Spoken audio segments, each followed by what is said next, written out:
Chris here.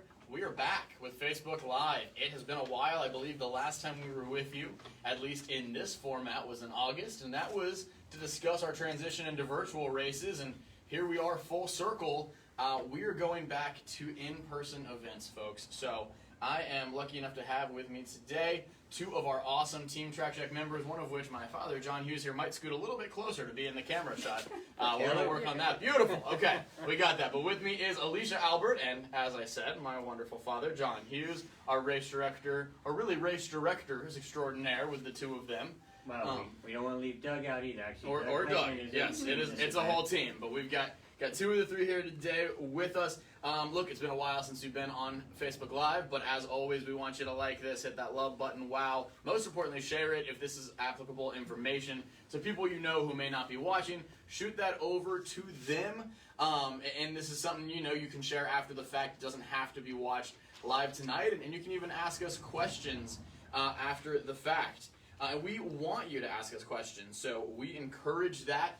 We have a couple that we have, sort of pre-written here, some of our major frequently asked questions that we want to make sure we cover. But we did the same topic on Instagram Live last Wednesday. A lot of great questions came through live while we were doing it. Keep looking at the camera. And so we want to answer those. We want to hear directly from you. If you ask a question, you are going to be entered into a drawing to win a 2021 Track Shack race entry. So definitely stay engaged with us here, folks. We want to hear from you. Couple quick kind of wrap up housekeeping notes here, and then we will dive into the meat and potatoes of this. We do have a couple specials going on at Track Shack right now. Well, really one primarily, which is 20% off on all hydration devices, and you're going to see this guy again a little bit later on. We're going to talk about it, and both of these specials, there's one more I'm going to go over, are directly tied into OUC. So we have some belts, we've got vests, a number of forms of refillable hydration devices, but this is one of our most popular, this Nathan handheld.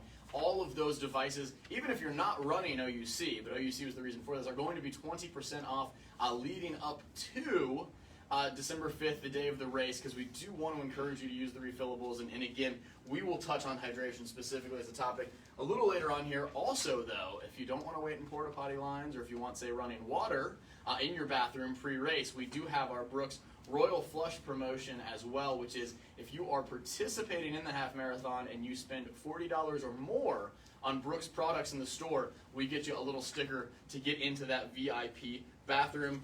Virtual turkey trot coming up Thanksgiving Day. Tons of families we know, throughout Orlando have always made that a tradition. It's sad to not all be able to gather at Lake Eola as we have in the past, but there's no reason not to gather as a family, burn off those Thanksgiving calories in the morning together with a 3 or a 5K walk or run, as you usually would, and obviously support some great causes with Seniors First and Meals on Wheels. Just to reiterate again, feel free, ask us questions. You are entered into that drawing for a race entry if you do. But without further ado, let's dive into this here, and we'll start right off. Dad, what are some of the safety protocols being implemented as we return to in-person events? So glad you asked that, and I also wanted to mention we're doing that right now, implementing safety protocols. In case you can't tell from looking on your screen, we are 6 feet apart, so I want to make sure everybody understands that. Safety first always. So what we are doing with the races coming back right now, coming back live, is we're making sure, first of all, that we've covered everything that we can. We've had these protocols looked at by medical experts here. They've been approved by the city, by the county, again, by some medical experts in the throughout the state here. And what we're doing is having people social distance, of course, wearing masks, and that means wearing masks to the staging area, to the start area. We are making sure everything is sanitized. We actually have a team that will be going around to make sure that protocols are met as far as staying socially distanced, as far as wiping things down and keeping them sanitized throughout the event, and just making sure, in fact, at the end of the day, and these are what medical experts have said to us, being out there at our event will be safer than a trip to the store. So that's what we're doing right now to keep you safe out there. And I know one of the first things that you touched on, and one of the things that's going to lead to that safety is in the pre-race area when folks are gathered masks are required, as you touched on, but I want to go a little bit deeper into masks specifically, because there's obviously a variety of face coverings people are wearing these days. We see them all here at the store, but when we're talking about masks, what is acceptable? What happens, say someone forgets one or drops it on the route before they finish? What are some of those options? Sure. And what are the requirements? Yeah, it's a great question. There are two types of masks that are acceptable. One is some call it the paper mask, the surgical type mask, such as this, and your 2 or 3 ply mask, such as this our Track Shack mask that we wear daily. So those are the two types that are acceptable. There are a couple that are not acceptable. Those would be, and we see a lot of this, a lot of the bandits out there, your bandanas, these are not acceptable, and the buffs. So that's, of course, you pull over and you've seen them, like this, right? Right, and the reason being, that's just a 1 ply, and yes, the exactly. problem is, it's 1 ply, and that just does not give enough protection.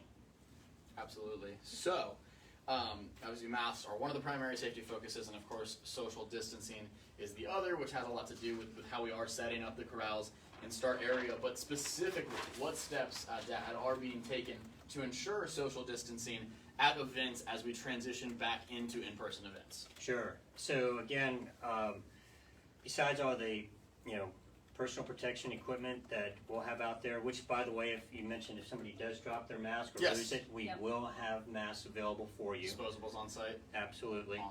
Awesome. So to make sure, though, again, that the social distancing stays in effect, we are actually going to have a team of people. We've got staff, we've got volunteers, we have an actual team that will be everywhere as soon as you get to the event, both from the staging area to our holding areas that Alicia will be talking about, to the actual start line, and all the way when you get back to the finish and beyond. So we will have people making sure that you stay socially distanced the whole time. So, awesome. All right. Well, that's going to transition over to Alicia, which I think will be piggybacking a little bit on this, because we're going to touch on the start line. And that start area historically has been where you have the most people sort of crowded together, right? And that's been the biggest hurdle. And I think our event team's done a really incredible job of finding a way to space that out. But in a little more detail, Alicia, can you explain to us how the start line will be operated? For sure, and we know that this is going to be extremely different for OUC Half Marathon, and a lot of these tips and tricks that we're going to share with you today, you'll be able to see in some of our races moving forward, the following weekend at Reindeer Run, and then into 2021. So we want to make sure that everyone is aware that we do plan to continue with these protocols through 2021. First and foremost, I have show and tell here. So we have a brand new start line map that you will be able to see on the website as soon as today. I believe it was uploaded. So we want to make sure that you guys understand that we are social distancing the start line fully. We have 10 different start groups, and if you can see on this map here, I know it might be a little small, so again, you'll be able to see this on our website. Each of these color-coded start groups, they are identified by your pace per mile, as well as a specific color. This unique color coding system is going to be important for race morning. It's just going to be another easy way for you to find your start group. So know your pace per mile, find this map on our website, take a look at it, plan ahead, know approximately where you're going to be meeting race morning, and then you'll be able to find your designated color, and we will have very tall feather banners identified for each of these start groups. Each of these start groups, as you can see, we're taking up a lot of Robinson, a lot of Eola. We have a lot of space, and the reason for that is everybody within these pace groups are going to be able to social distance. There's plenty of space there for everyone to social distance, and we'll be monitoring that, just like John said. Another thing to note, start time is at 7:15. So when our first when our first start group launches, each of the consecutive groups following will go every 5 minutes. So this is going to be an elongated start line period. The whole strategy behind this, I know we talked it earlier, the strategy here is to not only spread out the start line area in groups so that everyone can social distance, it's also very key to spreading out our course and also spreading out our finish line as the participants are coming back into the finish, through the finish line chute and into the post-race area. We want to make sure that people are spread out the entire race experience. One other special thing I wanted to note, which you can see down here on this map, and this will also be available on our website. This gives you a zoom-in idea of what our start line is going to look like. We're going to be separating all of our groups into 4 lanes. Robinson is a 4-lane street, so everybody will be separated into 4 lanes, and the orange dots on this map, we will actually have orange dots on the floor on the street. So you will each line up at one of these physical distance markers. And these are orange, and we will have very many of these. We ordered very many of these, and they will all be 6 to 10 feet apart at the start line. So everyone will line up on this dot. That way you'll be able to see how far you are from everybody. And one thing to note, if let's say you are in one of our start groups further back, as you approach the start line and find your start marker, once your start group launches, keep in mind that we still want everyone to be physically distant until they hit that start line. Just a reminder, it's net time, so your time will not begin until you cross that start mat. So we want to make sure that when your start group starts, not everyone needs to run at the same time. We're going to physically distant towards the start line, and everyone is going to then continue their race after they hit the start line. So it's very important to plan ahead, know your pace per mile. When you arrive on site, make sure you take a look at our start map before you arrive, so you generally know where to report to on race morning. And then look for that colored feather banner, and all of our staff and volunteers on site will be able to help you from there. And then I think I overheard this morning that 200 people or less is the projections right now for those groups. That is correct. That's right. And just a reminder, as Alicia was saying, we're going to stay distance as you cross the start, and it's not until you cross the start that you will remove that mask. Right. If you so choose to, you either want to keep it on for your own safety and comfort, by all means. Absolutely. Yeah, absolutely. Whatever, we want this to be whatever makes all of you individuals feel as safe as possible when you are on that course. Real quick, folks, if you are just joining us at home, just a quick reminder, I'm Chris, as always, on Facebook Live, joined by my father, Race Director John Hughes, and Alicia Albert from the Track Check Events team, who are doing a really great job of giving us the rundown here of what this event's going to look like. And just a quick reminder again to you folks, what we're going through are kind of pre-written questions here. We do want to hear some from you. You will be entered into a drawing for a 2021 Track Check event if you ask us some questions. So please bring them in. We are excited to get to those. And I apologize if I cut you off on something there, Alicia. I did have another follow-up too for you, Alicia, that I think was briefly touched on by my dad. But we talked about the monitoring of the distancing at the start on the course itself. Will there be monitoring for social distancing? Not necessarily, actually monitoring 13.1 miles. However, because of this start strategy and that we are launching all of our start groups, and it'll take 47 minutes to clear the start line. This strategy allows the course to be spread out so much that everyone will be socially distant along the course. So we have no issues there. And then one other thing I wanted to mention that's just so important, that if you guys are prepared, you know your pace per mile, you know where you're meeting in the morning, you join your appropriate pace per mile group. This is going to be extremely important and beneficial so that all of our strategies are going to work just the way we think they're going to work, and then we trust that they will. So it is very important to be prepared and line up according to your start group, and it will be great. It's a team effort, not just amongst our Track Check Events team and as well as our team over here at Retail with my team, but it's a team effort with all of you participating as well. It's going to take all of us working together, but we're confident with all of our years of putting races on and the awesome runners we have in this town that everything's going to go smooth. And I think maybe you were thinking ahead when you said pace groups instead of start groups earlier, Alicia. I think you were just moving forward to this because that is a great jump forward to another question that ties really well to the monitoring and the distancing on the course, which is, will there be pace groups for the event? So I know in the past, and John, you can chime in here too, in the past for OUC Half Marathon specifically, we have had pacers and pace groups assigned to each pace. Now, this year specifically, we will not be doing that. We do want to eliminate groups and crowding on the course, and that's the main reason why. But if you are joining your appropriate start group in that specific pace per mile, you're going to have a great race experience. Just kind of fall into being a pace group by itself, by that start corral. So sure, you can think of it that way. Nice. Right. Yeah. And that's the whole point. As Alicia said, we are doing everything we can to discourage people gathering together and grouping. And that's this, which is, by the way, the reason why the 5K is 100% virtual this year. That's another reason and why we're not having spectators. So again, That's right. we're keeping crowds to a minimum. For sure. Absolutely. And so we do have questions coming in from you folks. We are going to get to those in just a minute, and thank you very much for sending them. We're excited to get to them. But I see you chomping at the bit there, Dad, and you want a question. So we've got a question from Michelle. We're going to get it in just a moment here, and thank you again, Michelle. You're entered in our drawing now. But let's talk hydration. Sure. Real quickly, Dad, how that's being handled, and then we will jump into this question, which is about start lines that'll transition into one about finish lines. So hydration is going to be totally touchless. They're actually called water monsters, and that we're going to have in the start and finish staging area. And again, they'll be totally touchless. We also, again, want to reinforce, we're hoping that people will bring their own hydration system with them, carry their own water, and these will be refill stations. So the same thing is going to happen on the course. We'll have touchless refill stations for you on the course. You will never have to touch anything with your hands, but you'll be able to refill your water bottle, whatever it is you're carrying on the course. Now, we will, if necessary, say for some reason you do forget or your hydration system falls into the lake somewhere, we will have sealed water, jump that out of my hand, sealed water for you in case you do not have your hydration system with you.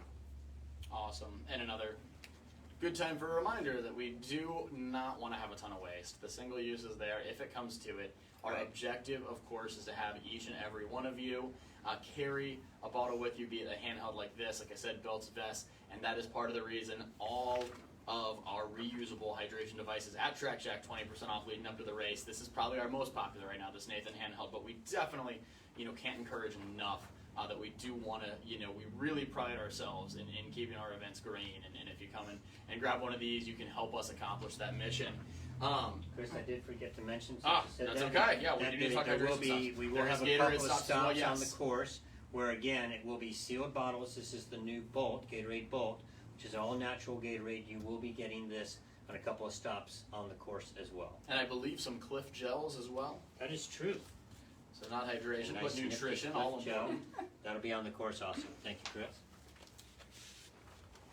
And how many water and food stations? This was one of our online questions on Michelle. We're still getting to yours, but that happened to tie in perfectly to this topic. So I believe it's 9 water Correct. stops. 9 and- water stops, 2 of which will have Gatorade, Correct. and 1 food stop. 1 food stop out there. Okay, so there'll just be the one station with the cliff. Correct. And that's at roughly what mile marker?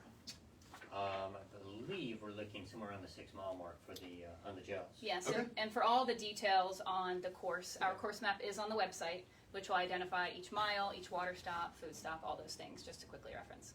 Awesome. So let's jump into this question from Michelle. We appreciate the questions are flowing in, guys. Keep them coming. Comments as well. Any general concerns about the race? If you send one in to us, you are entered into that drawing for a race entry next year. And Michelle wants to know, will roads remain open for folks starting in the last start group? Sure. So we've worked diligently with the city. Our team has been working very close with them. They are on board with our entire start line plan strategy, and the roads, from a traffic perspective, will be closed as you're running. Now, just like any other Track Shack race, any other City of Orlando race, the police do require a 15-minute pace requirement, but that clock will not start until that last person crosses the start line. So there will be plenty of time. The roads will not be open to traffic at all. Right. We will make sure that everyone is safe out there.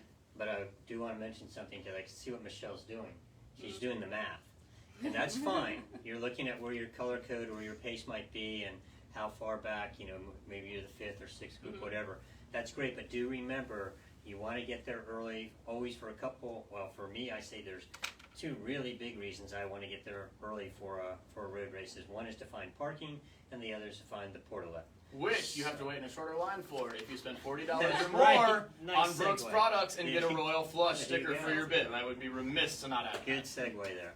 So yes, don't always give yourself adequate time to get there, because really the other thing about coming to a road race after my 47 some years of experience is that you don't want to be stressed out. You've done your training, you're coming to the race. Don't let the last thing you have to do is be stressed out because you're afraid you're going to miss your start. Absolutely. So It is still downtown. give yourself for time. concern. Yep. Yeah, for sure. And I see a few more online questions coming in, which is all awesome. I'm going to get to one more of our pre-written here, and then afterwards we're going to jump just straight into getting these online ones, folks. So if you've sent us one and we haven't gotten to it, hang tight. But the last question for you, Dad, that we had pre-written here is, and I think it's just a smooth transition from Michelle, which is why I want to get this one done before we move on to the next there. But how is the finish line being operated? Sure. So we've mentioned everything that's going to happen before the race, when you start the race, on the course. Now, hey, you're done. Yay, you're victorious. You've conquered the half marathon. You come across the line, you're going to be handed a bag like this, similar to this.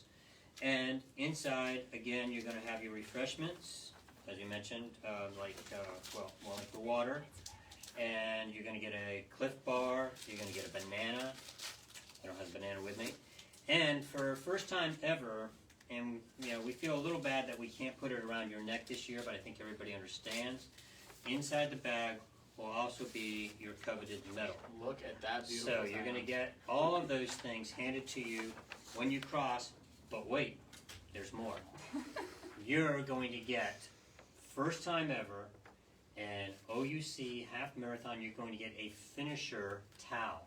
And what's great about that is, as soon as you come in, we hand you the bag, you take that towel so you can wipe off before you put your mask on, because we know how it is. All of us have been running around for a while. We've all done some virtual runs, whatnot, and you want to wipe off as soon as you're done and before you put that mask back on. So you'll have the towel, and we'll have a little cool down area just for you to do that, and then put your mask back on before you go into the runner's finish area.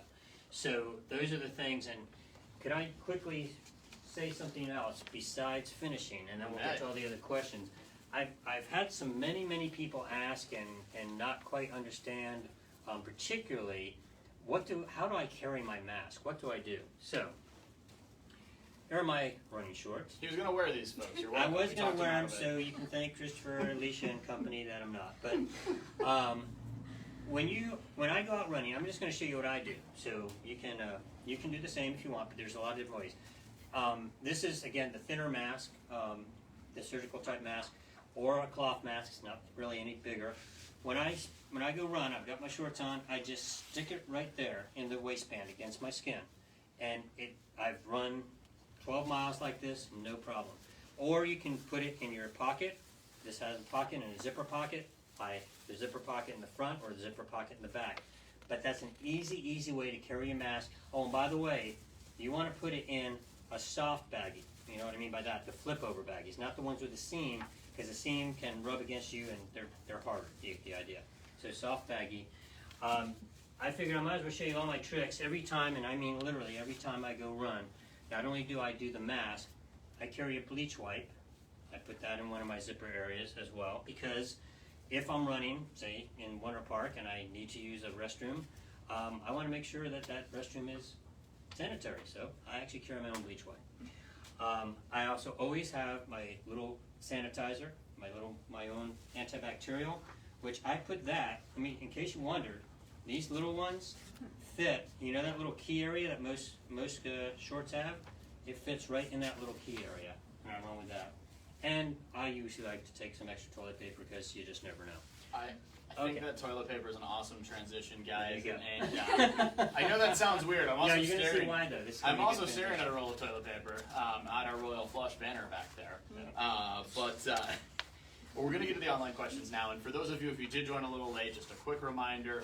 I'm Chris, your Director of Retail Operations. I am here with Alicia Albert, John Hughes from our Track Check events team, who have been really awesome resources, giving us lots of insight as to what these in-person races will look like. And we've been encouraging you all night to keep the online questions flowing. We love them. If we don't get to reading yours specifically, you are still in our drawing, which if you, again, are just joining us, is for a 2021 Track Shack race. And Caroline, I know there was a question earlier about restrooms on the course. Which is why we So segue from yes, carrying your own I thought toilet that carrying paper your own toilet paper to- would be a perfect transition. It was Jerry who asked this question. Right, Alicia. And guys, we Sure. do, like I said, we have a bunch of these, and we're going to read as many of them as we can. So keep them coming. And if we don't get to them, we may answer after the fact. We might just, answer I in love the that you comments. have But so many. how many toilet stops? Jerry, we're going to get you your answer. So you'll have portalets, obviously at the start line. Very, very many portalets at the start line. Portable restrooms. You'll have them at each of the 9 water stops on the course. So if you're looking at the course map and you see all the water stops, there'll be a couple portalets at each water stop. And also, obviously, at the finish line, it's the same banks that we had at the start line. So plenty of toilets out there to use start, finish, and on course. Awesome. And guys, we can't thank you enough. This is a really great engagement. I mean, as many questions I ever remember getting. Obviously, it's a huge deal to transition back to in-person racing. So to see the engagement from you guys is great, and we'll keep them coming here. Is the required 15-minute pace per mile with the staggered start? So And that's from someone named Run the Impossible. I'm reading that as saying, would that 15-minute cutoff begin at the start of the final wave? That's what I understand. That's how I'm too. So- interpreting that. Yeah, so just to confirm with everybody, that 15 minutes per mile does not start until the very last runner Excellent. crosses the start line. Excellent. That's great information. And can a friend join me in my pace group is from Michael. And I'm assuming that what that means is that if this is somebody, we all have what we're calling our bubbles, our pods, whatever, right, through everything with COVID here. So those folks that maybe you train with regularly and might run side by side with, wanting to know if it's okay for those onesie-twosies to break off into groups to run at the same pace with one another out there on the course. And what I'm assuming is that one of the runners has a slower pace than the other. So if your friend wants to go back further and run with you in that, That's probably a better way to interpret my question. I think I got it wrong. that's fine. Just because again, we have, as Alicia said, so much space, and we know we're going to have fewer numbers than we've even prepared for as far as each group. Yes. We did that purposely, so there is plenty of room. So yes, if somebody wants to go back and run with a friend, that should be fine. We would discourage moving up in pace if it's something where it's not going to necessarily flow with the pace of that group.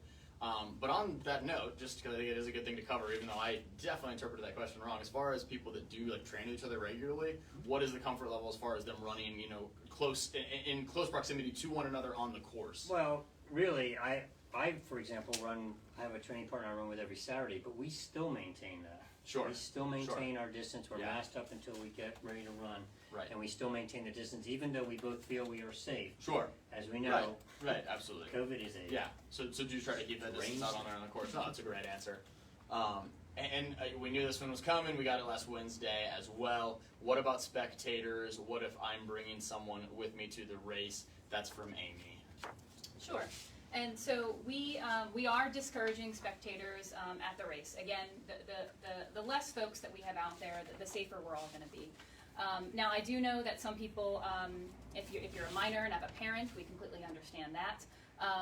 The course is 13.1 miles. We have plenty of space for people to spread out and social distance and view your runner on the course. So if you are bringing someone with you, we would encourage them to potentially head down the course a ways and view you that way, either right after the start or as you're coming in from the finish. There's some great viewing points there. Right, and on that note, we prefer that you drop the person off, particularly if they're an adult, drop them off, and then find a place somewhere else near the park, because there will be a runner-only area. That's the starting area, and again, when they finish, you can find some areas outside there and just arrange a place to meet them. I mean, Lake Eola is a good-sized park. You can, arrange a place to meet them after the race to pick up and head home. Awesome. We've got at least one more here. Oh, well, that one's just adorable. Little Graylin says My hello daughter to her says hi. mom. Gray says Hi, hi Gray. to Alicia. Hi, Gray. Any more coming over there? All good Actually, either I've way. got a whole stack of papers there. Yeah, There are more coming. good questions. Those were great, yeah. Jeremy wants to know. Okay.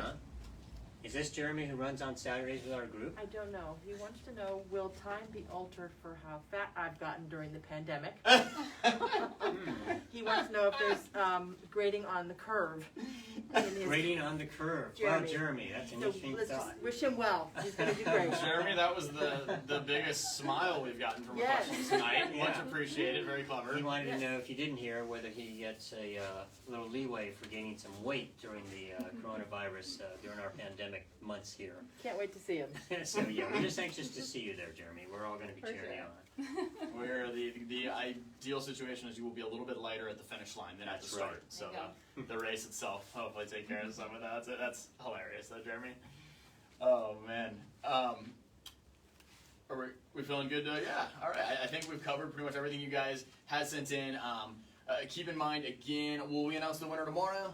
We'll let you guys know tomorrow who has won an entry into a 2021 Track Shack race. Again, all of you who had good questions and some of those fun comments are entered into that. So, guys, seriously, this is as good of engagement as we've ever had in terms of you guys asking us questions on a Facebook Live. Obviously, a very important topic, something that's still new for all of us and brand new for us to now go back to live races than COVID. But like we said from the start, between looking, really diving into CDC guidelines and every medical professional we could reach out to, we truly feel this is going to be as safe as humanly possible. We're so excited to have you all out there. And I know we have one final surprise at the end we're itching for, but I'm going to make a couple last-minute reminders, announcements. Once again, Turkey Trot will be on Thanksgiving Day. There is still room in that race. It is virtual. Even though you can't necessarily meet up with all your friends downtown like we normally would, you can still do it with your family. Enjoy that holiday, fun run together, as so many people have made a tradition in Central Florida. And even more importantly, support Seniors First and Meals on Wheels. By doing so, we do have our 20% off of the handheld and refillable hydration products at the store through December 5th. We've got the Brooks Royal Flush, which is if you are running the race, you spend $40 or more on Brooks products, you get the VIP toilet. I'm telling you guys, there is no better perk. So worth it. It is. It's like so worth it. It's Trust like when you get bumped to first class on a plane Yes. where you didn't pay for it, but they give it to you, and you walk by everybody and coach so smug. You get to walk past the portalet line, and there's running water. All there's true. no wait. The toilet flushes, and it's amazing. Trust me. Before a big race, if you've never had to scramble in that portalet line, it is not a fun feeling. Like we said earlier, you don't want to be stressed. And my final quick reminder, our good friends at On Running. I forgot this one in the intro. If you can't see it, maybe you can see it, maybe not. I'll try to. I've got them on my feet right now, the newest Cloud Flyer, great shoe. But On reached out to us. They said, hey, we want to do something cool that benefits you guys, benefits the community, because they know community first, what we're all about, and that's how they are as a brand as well. So they said from November 18th to December 18th, we want to give $5 per pair of On sold in Track Shack to Toys for Tots, which we thought was so awesome. Toys for Tots also one of the beneficiaries of our reindeer run, which will be our next in-person race following OUC, so that's a great tie-in. But if you're thinking about getting some footwear, and especially if you're already looking at a pair of Ons, come get them from Track Shack. You're going to support Toys for Tots too.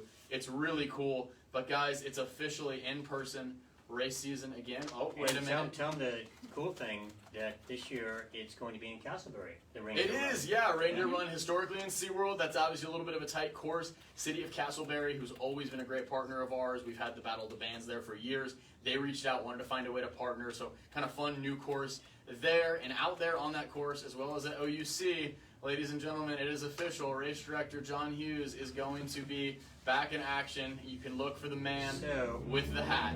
And Betsy and I absolutely cannot wait to see you all. That is for sure. Nor I, or Alicia. Or Alicia, That's for we sure. all are so excited to see you at the start and of course at the finish.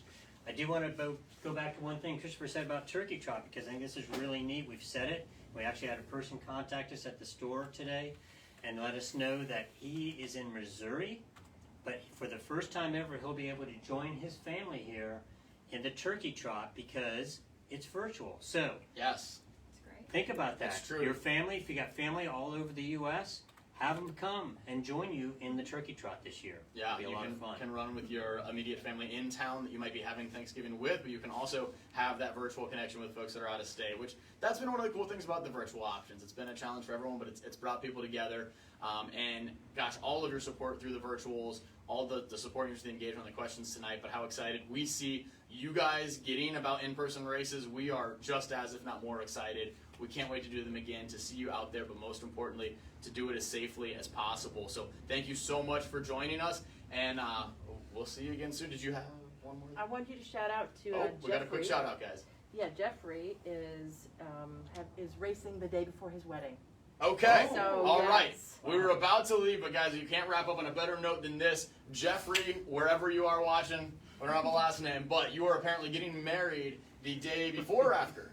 The race is before his wedding. the day All before. right. So Jeffrey is getting ready to fit into his suit on his wedding day by running the OUC Orlando Half Marathon the day before. Might be some tired dancing legs, but good for you, Jeffrey. That is awesome. Major kudos and thanks for the shout out, whoever sent that in. So we are stoked to see Jeffrey out there as well as everybody else. But seriously, thanks for the engagement, guys, and thanks for all of your support through all of this. It's been, I know everyone throws these terms around, it's almost cliche, it's been unprecedented, but it has. But it's been overwhelming, the support we've had from you, be it on the retail front, online sales, and that was all that we could do, the virtual race options, when that's how you guys chose to participate. We felt the love, and we're really excited to be able to give it right back, and then in person again, even if we can't give you those finish line hugs, at least just to see those smiling faces. So Absolutely. thank you guys so much. See you guys out there. Thanks. Bye-bye.